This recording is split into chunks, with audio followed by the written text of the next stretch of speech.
Yeah, so it's just 90 miles. Let it connect.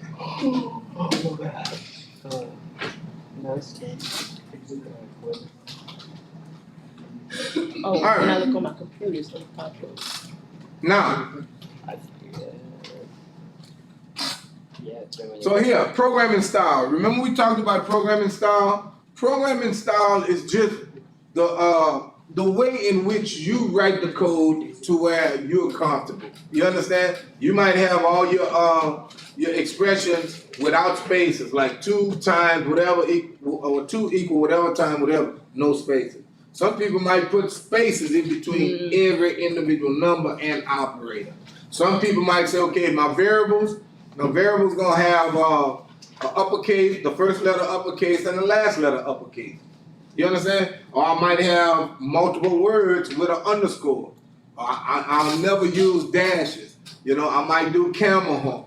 You know, if I have more than one word, the first word is always capitalized. Or if I'm creating functions, all my functions will be all caps. So when you look at that code, you're like, oh, that looks like my code. You know, because even you could have consistencies that belong to somebody else too, right?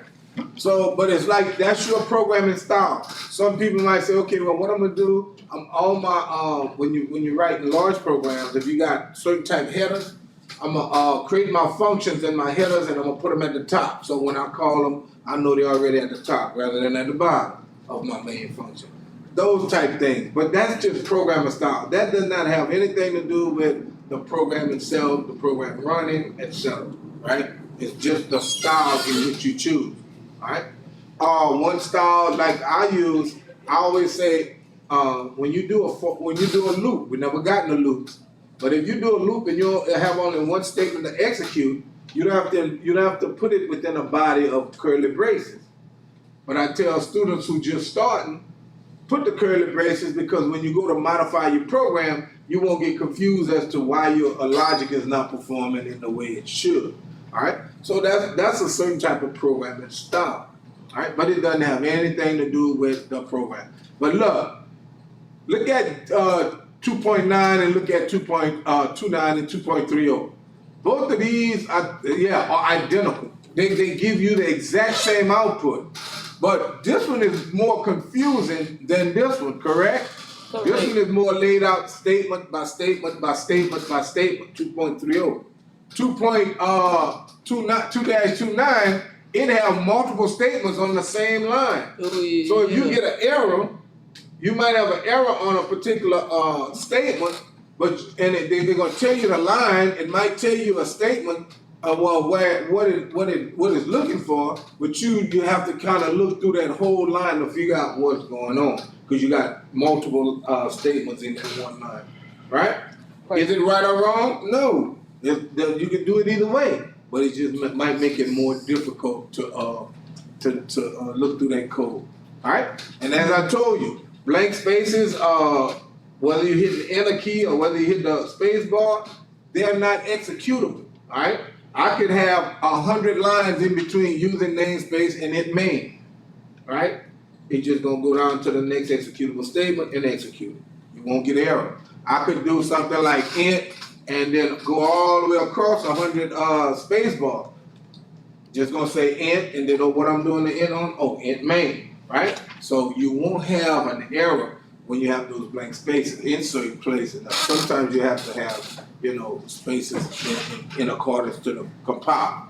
All right, yes? In the grand scheme of things, if you have all that space, will it eventually add bite size? It'll add bite size, but it's minimal, but it still will add bite size. Because like normally, if you hit the enter key 5 times, you're not entering 5 whole lines of bytes. You just enter in that one byte that says, oh, new line, new line, new line, new line. Gotcha. But you still adding that to the size of the file.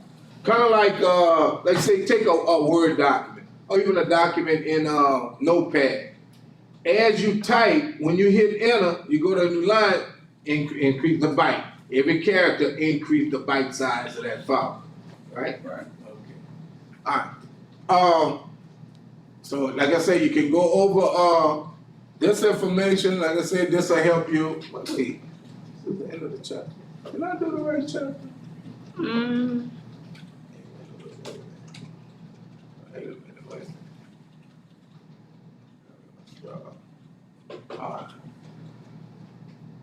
Name concepts. Did we? No. Did we do? No, we didn't do this. I think I just did the very end. Because we're at scope. We stopped on scope, right? Yeah, we stopped on scope. Yeah, because I want to tell you about scope. But variable. Remember, let's look at this. Let's see if you remember this. Assigning and initializing. What's the difference in the two? Assigning it with the equal sign, right? No, That's a little, that's, wait. Assigning, you're doing what? I mean, Initializing, you give values. And initializing, you're giving a value and Setting a placeholder. okay, look at this statement. It's giving a value, right? What type statement is that? It's a assignment. That's an assignment statement. All right. Look at this statement. Int month equals 2. That's an assignment. That's a what? Assignment statement. That's a what? No, wait. You're initializing because you're giving a data type. God. You're introducing it and you're giving it a size. At this one, somewhere before this, you already introduced it or allocated the in memory that variable. Everybody understand that? I'll give you an example. Let's go to online GDB, all right, and show you. Okay, remember we talked about this. Let's go to the language.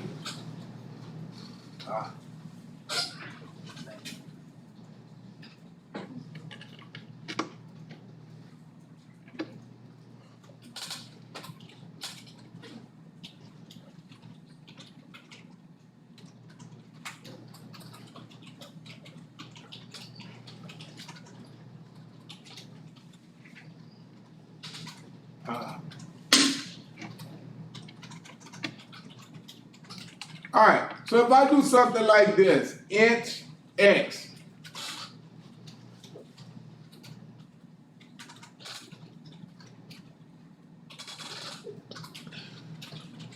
okay, this first statement, what's it doing?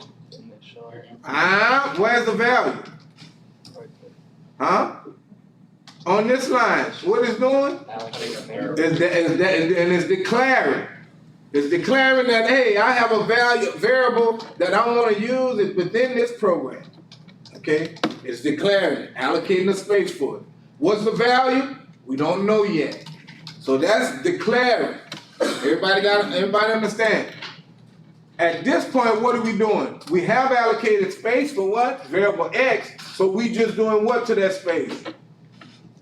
Initializing. No, not initializing. Assigning. So we just assigning that 5 to that location. But if I do this, now what we doing? That's, you are declaring? No, not declaring. It's signing. Now we initializing. Oh. We allocating the space and putting the value in at that point. Everybody understand? That's initializing.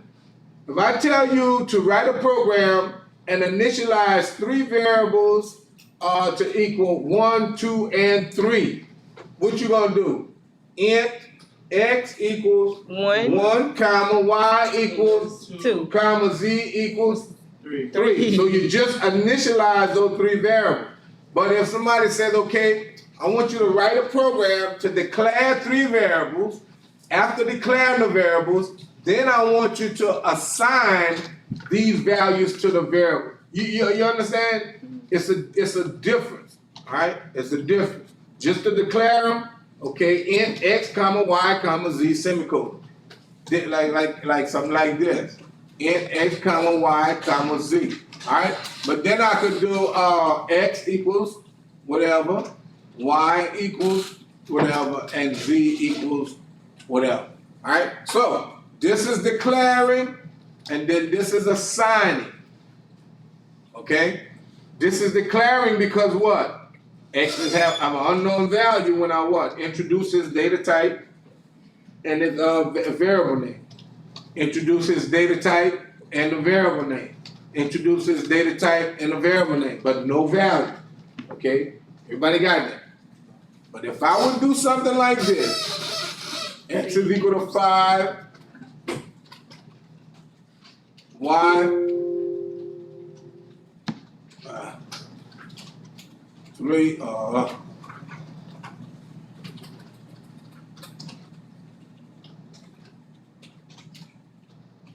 if I do something like this, then all of a sudden, I've just initialized those 3 variables.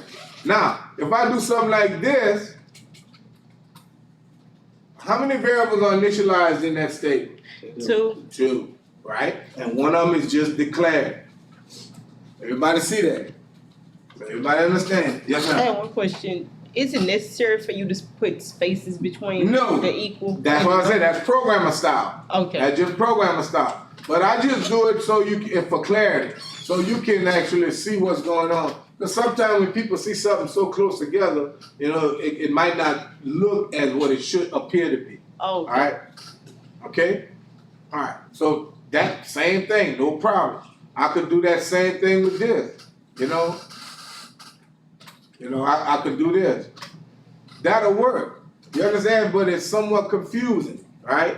Yeah. But it's still streaming, you know? It's still gonna run without errors. Right, correct. It's still gonna give you output. So if I run it, see, watch.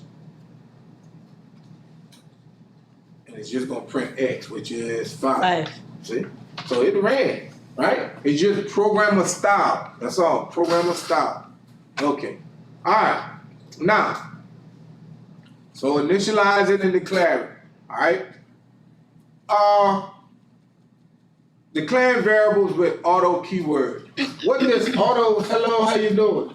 With this auto keyword, what happens is you do auto, and if you depending on the value that the variable is assigned or initialized to, it will look at it and say, okay, it has a decimal point in it, I'll make it double. It's in a single quote, I'll make it what? Char. It's just a whole number, I'll make it n. So the computer or the compiler will determine based upon what? The value, what the data type is. That's using the auto. Alright? And sometimes you can use that if you're not trying to figure out what the data type is, just use auto and it'll actually determine it for you. So what happens what? The interest rate, which is 12.0, would be what? Double. The stock code, which is in single quotes, the letter D, which would be what? Char. Char. And then you have the 459, which would be what? N. N. Long N. Right? Right. Alright? So you see, it just took it and actually determined it for you. Alright? Now, look at this. We should know we have to write our code what? In logical order, correct? Correct. We should know that we should always what? Declare a variable before we try to what? Use it. Right? Look at this program. Why do we have, well, sure telling you, but why do we have an error with this particular code? What are we trying to do? Just looking at it, what you would think that the person would have been trying to do with this program? They're trying to display value. Correct. But why can't they display value? Because it don't exist yet. Because it's not, because the order, it goes from top It's not down. in the right. Correct. The order in which we actually outputted the value and actually assign the value is not in the right order. Because what? It's kind of like before you can travel to a destination, you have to know the what? The route. Or the address. You understand what I'm saying? You have to have some idea where you are going. And what happens here is, before I can output value, I have to have what? Allocated space and a value there so that I can output it. So if I try to output it before I actually declare it or initialize it or either assign a value, it won't work. All right? It's gonna say that variable is undefined. And now sometimes that happens if I give you a program and you're working with say 6 different variables, correct? you declare and maybe initialize 5 of them, right? And then further down in your program, you execute the program, and it say variable not defined, whatever. What you did? You created all the others and forgot what? One of them, correct? You did all your logic, but you forgot to declare that one variable. Okay? So sometimes that happens too. So you got to make sure what? Every time you write your code, what's known, all the variable that's known, and give them their value. What's unknown, and you give, you declare those to be whatever. All right? So, like I say, make sure your logic is in the proper order. We should know our mathematical operators, right? Plus, minus, multiplication, divide, and modulus. Now, we talked about the precedence, correct? Did we talk about the precedence of those operators? Okay. The thing is, we should know that we multiply and divide before we what? Add and subtract. But you got to add one more in this C++ compiler. You multiply, you divide, and do the modulus before you add and subtract. So modulus has the same precedence as multiplication and division. All right? Give you an example. If I write this, we go here. If I do something like this, okay, it and that, okay. So I'll do something like y is equal to z plus x modulus z. Okay? We getting y, so let's change this to y.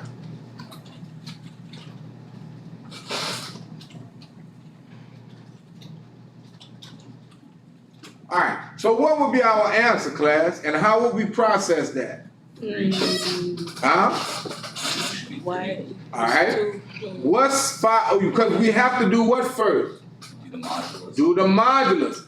Remember, modulus and multiplication and division come before adding and subtraction. So we have to do x modulus z. What a modulus returns?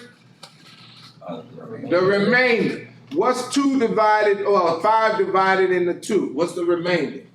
1. So we get 1, and then what? 2 plus 1 is? 3. 3. Yes, sir. What's it called, modulus? Modulus. Is that round when you do? It's always just remainder. Go back to the old division, like when you was in 5th grade, when you divided, and the teacher said, okay, you had a number. You got your the results, and then you did an aura for remainder, whatever that number was for the remainder. Right. Okay. Right. I forgot about that. But yeah, I thought it was power. I forgot. No, it's not power. It's remainder. So when I run it, I should get what? 3, right? So we run it, and we get 3. All right. So it does the modulus first, and then now, just like with in math, when you group something, you have to work what? From within the group of the parentheses outward, correct? PEMDAS. Huh? PEMDAS, parentheses first. Right. So now, what would be the result this time? Huh? 1. Okay, because we have to do what first? Add what? 2 and 5 and get what? 7. Then 7 modulus 2. 2 going to 7 how many times? 3. 3. 3 times 2 is 6. 6 from 7 is the remainder of 1. All right? So that's how we get the answer. So see, you can get different answers depending on what? How you group your information. All right? So you got to be wise when you writing out your formulas. Again, and I think I mentioned it, maybe not this class, but the other class, one of the formulas that students get confused with is the average formula. Like if I told you, okay, I'll give you 5 test scores, all right? Find the average of those 5 test scores. Write out the expression. Some students, like I say, and not just because you're trying to hurry or whatever, what happens is you'll say, test 1 plus test 2 plus test 3 plus test 4 plus test 5 divided by 5. What happens is, if you don't group the addition part, it's going to divide test 5 by 5 and then add all the other tests. Okay? Now, you say, well, what you mean? Okay, let's look at it. This is what I'm talking about. If I had, like, say, T1 equals 100, T2 equals 89, T3 75. Huh? 75. 75, T4 is equal to what? Say 50. And T5 is equal to what? 95. 95, okay? 95, all right? And then I could do something like num test, all right? Equals 5, all right? So now, my formula here, I need to also add one more. Right? That's unknown, correct? Now, so here I would say average, right? And dependent, see, it put it here. But now some compilers will do that. They recognize that I'm doing average, so they know I'm going to what? Group. So it kind of controls that. But let's say we just had a compiler that just allows you to type. Some people might say T1 plus T2 plus T3 plus T4 plus T5 and then do divided by 5. And you're looking at that formula and say, oh, that's the right formula. I know it's correct. Yes, it's correct. What is that? Oh.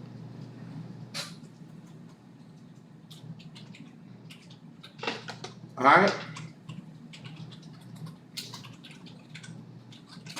Right? Now, is that correct?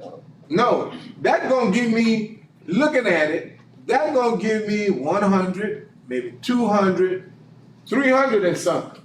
Correct? A 300 and something average, right? So when I run this,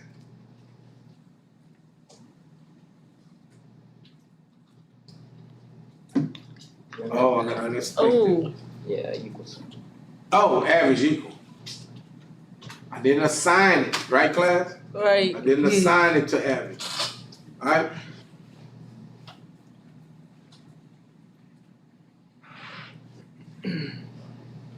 So, look, 333. Now, average should be between what, normally? 0 to what?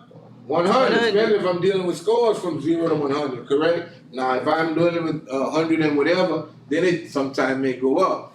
But now, to fix this, what? I have to what? Group this. Because what? I don't want to divide test 5 by 5. I need to divide the total sum by 5. Right? Now, looking at this average might end up being something like what? Maybe a 70 something, right? High 70, mid 70. So I'm just guessing, just by looking at the numbers, but let's see. Because that 50 took us down.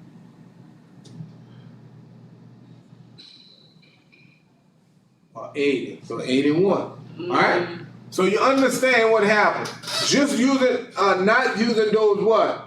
Those parentheses caused my problem to be wrong. My out. And look, class, I'm gonna tell you this, and a lot of people disregard it. When you working on the program, I know sometimes it can be frustrating, and soon as you get output, you're like, oh, I got it. I no errors. Oh, I'm finished. I'm gonna send it. Oh. Don't do that. Get your output. Check your output. Make sure that your output is what it's supposed to be. Everybody understand what I'm saying, right?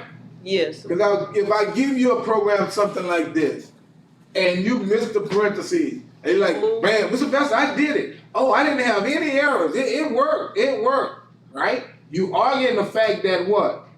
You wrote the code without any errors. But did you write the code to logically give me what I asked for?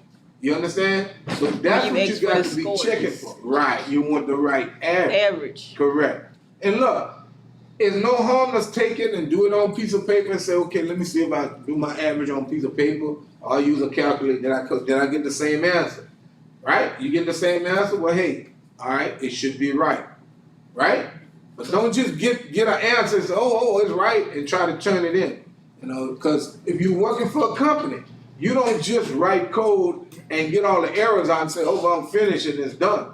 You got to logically check to see if every part or facet of that program does work, because you don't want to put that on the market or get into a demonstration with the company, and you demonstrating your project, and then all of a sudden it hangs up, or calculations are not coming out right in other modules or whatever. But you say, oh, but look here, it's working here, but I'm losing money on this end. You understand? So you wasted time. Yes, ma'am. Do you still have to have a header dot H for every program? Oh, in this class? Yes. Yes, But that's exactly. only me for this class. That's not a norm for writing C++ program. Oh, See, and that I don't want you to get caught up in the box where it's like, oh, but Mrs. Feather, we learned and we got to. No, you don't have to. oh, Header.h is something that I'm requiring you to do in the class. oh. But Okay. if you look at doing header.h to do your header information, like your the programmer's personal information, like his name, the course, and whatever, you can write headers for anything. You know what I'm saying? To do headers or footers, because you could have footers to where when your program finished, bam, they just Y'all finish talking about it up. like for this one right here, if you give us one like that. Right. Well, if I give you a program to do, I always want you to put the header information in, right? When I give you a program. Okay. All right. But if you had to just write this, no, you don't just have to do it. Okay? All right. So, any questions? Questions? All right. So we know, like I say, amount is equal to 4 plus 8. You're adding this and assigning it to amount. Temperature is equal to 112 minus 14. You subtracting, and then you assign it to temperature. All right? And all these with just one operator is just doing it and then assigning. Modulus, we know modulus does what? What is this? What's the answer for this? The remaining Which is correct. 3 going to 17 5 times, that's 15. 15 from 17 is 2. All right? All right. Okay. Now, this is a program that pretty much calculates wages and somewhat overtime. All right? Now, and I know I done ran into this situation with students. If I even give you a program dealing with overtime, many of you work on job and you don't even know how to do overtime. I'm like, man, y'all should be working for me. You know what I'm saying? But many companies don't pay overtime too. That's another thing. But you should learn that practice or that procedure, how to calculate overtime. Right? How do you do, Mr. Yeah. Marler. Mr. Marlon, if I was working at a company and 40 hours was the base pay, base rate, base hours for a work week, and anything over that was time and a half, how would I calculate my my paycheck, like the growth? Well, first you add up your normal week, Which is 40-hour week times your base pay. okay. You get that number, and then anything over 40 is an additional calculation times say your base pay. Now you say anything over 40, so that's like if I went 45 hours. 5 hours. So it would be that 5, right? So that's 45 minus 40 to get that 5, and then that what would be your calculation? And then it's usually time and a half, so it's your base rate times time and a half, and Time. times the 5 hours. Correct. And you add that to your. Add it to your base, right? But some people, man, it's like you don't get it. And I would say just for purposes of working, when you go on a job and you work, some people get double time for holidays. You don't know how to calculate it, man.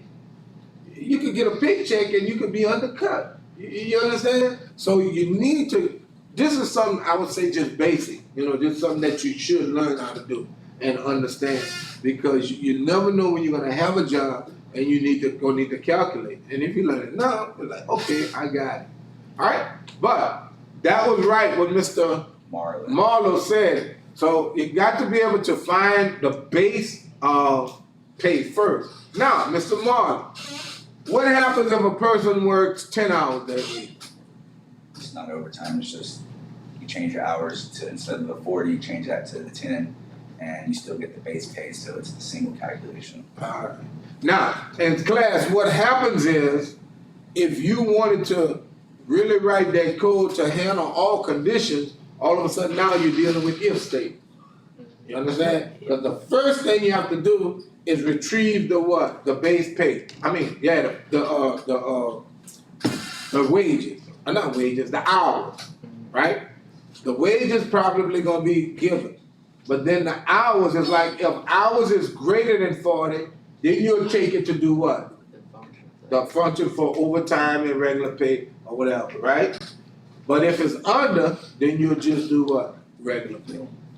Right. Now, grant you, when we get further in the semester, you'll appreciate function in that what?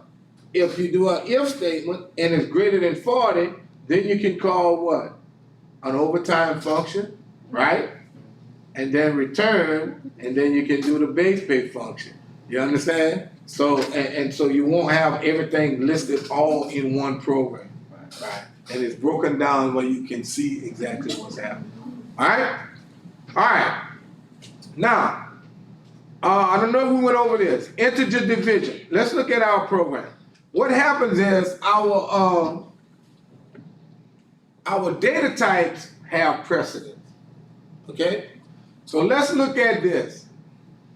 When I divide 5 by these 5 test scores, I get what? 81, correct? Correct. Because everything in my program is what? Int, right? But even if I change, oh well, if I do this, I think this double, I'll change this to, let me see if it works. All right, but it probably gonna give me the decimal. All right, because this is 5, it should be, because that's gonna make it 5.1. So if I run it now, it's still gonna give me the end, because I should have used num test at the end, right? But it still will give me a whole number, all right? Reason being, each one of my test scores are what type data? Int data types, right? But then 5 is a what? Itself is a what? Whole number, right? Which is int, correct? Correct. So integer divided by integer gonna yield an integer. I don't care if you're putting it in a float data type. Everybody got it. No matter what you do, you're trying to get that decimal place. You with whatever that point with 8, wait, whatever, you won't get it. What's happening here? This thing still they. All right. So see, we got 81. But watch this. If I do something like this, what have I just done? You just put a decimal. Which means what? It's Mm. only gonna take them out. No. It's gonna The answer is gonna be a decimal. It's promoting my expression to double, so that whatever result I get can have a decimal place. There's gonna Because be what? 81.0. All of these are int, right? Divided by a double. So all of a sudden I'm looking at the compiler looking at it and say, oh, I need to promote. So now I can store a what? A double into that double. It's gonna be 81.1. I mean 81.0. It's time for that thing. Huh? It's gonna be 81.0. The answer. I don't know. It might be 0.85, whatever, or 0.44, whatever. I don't know, depending on what those values are. But let's run it. You got the answer? No, I was asking. I was guessing. Oh yeah. Okay. If you put, instead of 5.0, if you just put num_test, would it automatically make it double? I think you got to put 5.0. I'm thinking, but it is a double So you're saying when I initialize it rather than just 5. Okay. But let me check it though. Let this thing compile. Why it take long to compile? Yeah. But then being that it's 5, it should store 5.0 in it, It's just double. and in the thing, so it bring 5. But we'll look, see if, Oh, he said 81, but I didn't say that's an 8. Yeah. yeah, It said 81.8. 0. Yeah. Huh? But where did he get the 8? Hold on. Where did he get the 8 Because from? now it's giving you the decimal places after. Oh. Cause I promoted it by doing this 5.0. Okay. You got it? So now, let's do this. Let's change this to num test. Now, being that it's double, it should give me the same. I think it should give me the same answer because it's going. Even though I put 5, it should store 5.0. You understand? Hopefully, we'll test it though. We'll see for sure.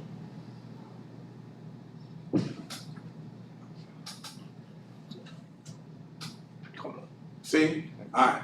So even if I put 5 or 5.0, cause what? When I put 5 and I say test num test is double, it allocates and creates a location that's gonna put 5, take that 5 and make it what? 5.0. That's just like me doing this. If I do test, no, test.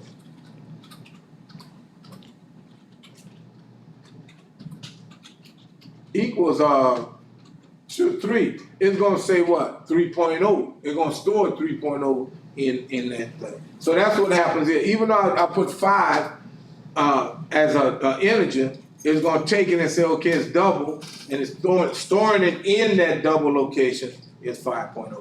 When I use it here, it automatically gonna promote my my expression to double and giving me that decimal place. All right? Because sometimes students, what they do, and look, you could get a totally different answer in that, how many people have ever done like measurements, like home measurements, concrete measurements, or whatever? Those decimal places matter, right?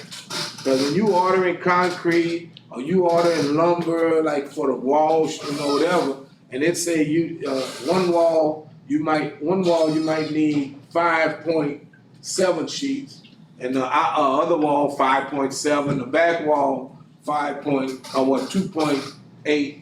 Those points add up to a whole number, and if you just disregard that and you do calculations, you could come up short of material. All right, and if you're doing like $1 million job, you could come up way short of material, right? So you got to make sure you can be precise with your calculation. All right, couple more minutes. So that's promoting it to a decimal. All right. What's going on here? All right, comments. All right, class. We should know how to use comments in a program. We can comment one line, such as something like // this is an in-class assignment. All right, and whatever I put after those // will not be executed, right? But I could do this. I could say, well, I don't want to execute any of this information. So I could do /*, and wherever I want to stop it, if I'm into there, whatever, */. So now, everything from the beginning to the end of that is blocked as a comment, so it won't execute. So if I run this program, all it's going to do is what? Return 0 and then just nothing, right? Okay? All right. But I'm saying that's blocking your comments. Because sometimes you might have code in your program, you might have several functions or formulas or whatever. You say, well, it's running, but every time you get to this formula, it throws it off. You can say, okay, I'm gonna block this out and see what I'm getting with this, and then then you can kind of backward debug your program. Say, let me do a little bit more, add a little bit more, and try to solve what's going on in your program. All right. Name constants. Name constants are. Look at this. The number 5 is always equal to what? Huh? Number 5. It's 5. 5 is 5, no matter how, no matter where, no matter whatever. If I was writing a program and I wanted a variable to stay the same throughout that program, I don't want anybody to change it, whether I have a CN, but that CN should never CN for that variable, because I'll get an error. You know, it won't give me an error on the CN, but when it tries to assign it, it's gonna give me an error. So the way you do that is put CONST. That's the C++ command, and I could say num test. Okay, equals, well, I gotta give the data type, double, and num test is equal to 5. Now, what happens here is, anytime I run this program, I'm gonna only divide by what? 5, period. Unless I change it before I execute it, I will only be able to divide by 5. Everybody understand it? So if I had this class and I'm doing whatever, test 1, test 2, test 3, but then I had something else I'm dealing with and it was 5 instances or whatever, I can use that test number because it won't change, right? Normally, people, the book, and then people use interest rates because what? Normally a bank have an interest rate that's used throughout whatever, right? And they might have an application that's developed where interest rate may be used thousands of times, right? So what they'll do, they'll create a constant and for that interest rate, so that what? The programmer, when the interest rate changes, only have to go what? And change that interest rate at the beginning of that code, and then what? All the rest of the program still work. Because what? The variable name will take on to the value, rather than you trying to go in the program and change it like from 0.5% to 0.48% all over the program. Everybody understand that? You create that constant variable, and then what? You protect people from what? Trying to cheat or say, well, I'm gonna give somebody a loan, but I'm going to code and change it, and they'll get a little break. So you protect your code from being hacked or data interjected and change the value. All right? Okay. Any questions? Class? Questions? Question. And we talked about programming styles. All right. So class, our test 2. When is our test available? No, it's available now. At 1 o'clock. All right. So y'all are going to the business conference room? Yes. What about the solo word? Yeah, what I'm gonna do, I told you at the beginning,